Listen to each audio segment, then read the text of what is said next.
श्रीता धर्म कर्म नहीं मानती थी, पर उसकी शादी एक ऐसे परिवार में हो गई जहां पूजा पाठ का बोलबाला था। आगे क्या हुआ? श्रीता के ससुराल जाने के बाद उसके माता पिता को अपना खाली घर काटने को दौड़ रहा था। श्रीता चुलबुली बलबोड़ी और खुले दिल की लड़की थी। मम्मी के दिल में एक ही बात खटकती रहती थी कि श्रीता देव धर्म कर्मकांड वगैरह नहीं मानती थी। तरह तरह के पकवान हम कभी भी खा बना सकते हैं, इसके लिए किसी त्योहार की जरूरत क्यों? दिवाली के व्यंजन तो पूरे साल मिलते हैं, हम कभी भी खरीद सकते हैं, इसमें कोई समस्या नहीं है। श्रीता की सोच कुछ ऐसी ही थी। माता पिता को तो कभी कोई समस्या नहीं हुई, लेकिन उसकी ससुराल वालों को होने लगी। श्रीता का पति आकाश किसी सुपरस्टार की तरह दिखता था। औरतें मुड़-मुड़ कर उसे देखती थी और कहती थी कि एकदम ऋतिक रेशम की तरह दिखता है। श्रीता की सहेलियां उससे जलती थी। जिम जाने और खूबसूरत दिखने वाले पति के साथ श्रीता की शादीशुदा जिंदगी बहुत अच्छी बीत रही थी। दोनों पर मिलन की एक अलग ही धुन सवार थी।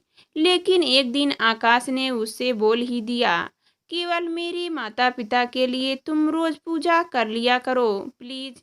प्रसाद के रूप में नारियल बांटने में तुम्हें क्या दिक्कत है? नाम के लिए एक दिन व्रत रखा करो, ताकि माँ को तसल्ली हो कि उनकी बहू सुधर गई है। श्रीता गुस्से में बोली, सुधर गई मतलब नास्तिक औरतें बिगड़ी हुई होती हैं क्या? दबाव में आकर भक्ति करना क्या सही है? जब मुझे यह सब करना नहीं अच्छा लगता है तो जबरदस्ती कैसी? मैंने कभी अपने मायके में उपवास नहीं किया है, मुझे एसिडिटी हो जाती है, इसलिए मैं कम खाती हूँ। 2 रोटी और थोड़े चावल को व्रत क्यों रखना? श्रीता सच बोल रही थी, लेकिन इस बात से आकाश नाराज हो गया और धीरे धीरे उसने श्रीता से बात करना कम कर दिया। जब भी श्रीता की जिस्मानी संबंध बनाने की इच्छा होती तो आज नहीं, मैं थक गया हूँ कहते हुए आकाश मना कर देता। ये सब बातें अब रोज की कहानी बन गई थी। तुम्हारा मुझसे इंटरेस्ट क्यों खत्म हो गया? तुम्हारी दिक्कत क्या है? श्रीता ने आकाश से पूछा। बेडरूम में उसका खुला और गठीला बदन देखकर श्रीता का मन अपने आप ही मचल जाता था। लेकिन आकाश ने साफ शब्दों में कह दिया, तुम पहले भगवान को मनाने लगो, माँ को खुश करो, उसके बाद हम अपने बारे में सोचेंगे। मेरा भगवान पूजा पाठ में विश्वास नहीं है। यह सब मैंने शादी से पहले तुम्हें बताया था, जब हम दोनों गोरे गांव के बगीचे में घूमने गए थे। तुम्हें याद है? मुझे लगा था कि तुम बदल जाओगी। ऐसे कैसे बदल जाऊंगी? मैं कोई मन में गुस्से की भावना रखकर मस्तिष्क नहीं बनी हूँ। यह मेरा सालों का अभ्यास है। धीरे धीरे श्रीता और उसकी सास के बीच झगड़े होने लगे। श्रीता उनके साथ मंदिर तो जाती थी, लेकिन बाहर ही खड़ी रहती थी, जिस पर झगड़े और ज्यादा बढ़ जाते थे।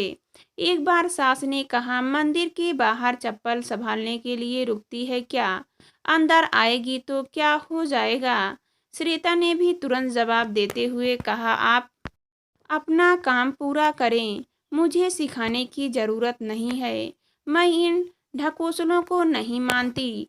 सास घर लौटकर रोने लगी। मुझसे इस जन्म से आज तक किसी ने ऐसी बात नहीं की थी। ऊपर वाला देख लोगा। तुम्हें ऐसा बोलते हुए सास ने पल भर में एक पीढ़ी लिखी हुई बहू को दुश्मन ठहरा दिया।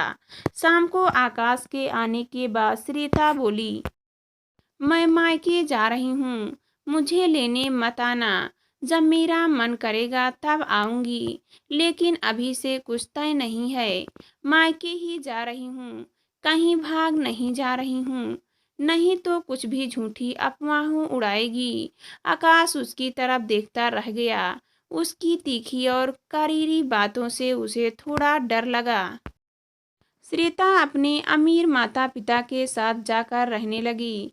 माँ को यह बात अच्छी नहीं लगी, लेकिन श्वेता ने कहा, आप थोड़ा धीरज रखो, आकाश को मेरे बिना अच्छा नहीं लगेगा। आखिर वही हुआ। 15-20 दिन बीतने के बाद उसका फोन आना शुरू हो गया। पत्नी का मायके में रहने का क्या मतलब है, यह सोचकर वह बेचैन रह गया था। उसका किया उस पर ही भारी पड़ गया। माँ के दबाव में आकर वह भगवान को मनाता था।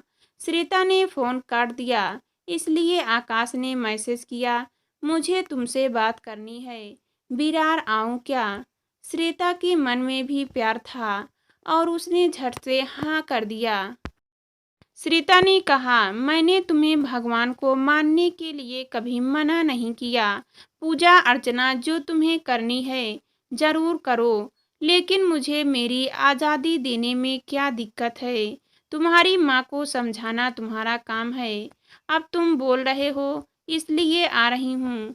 अगर फिर कभी मेरी बेइज्जती हुई तो मैं हमेशा के लिए ससुराल छोड़ दूंगी। इस तरह से श्वेता ने अपनी नास्तिकता की आज़ादी को हासिल कर लिया।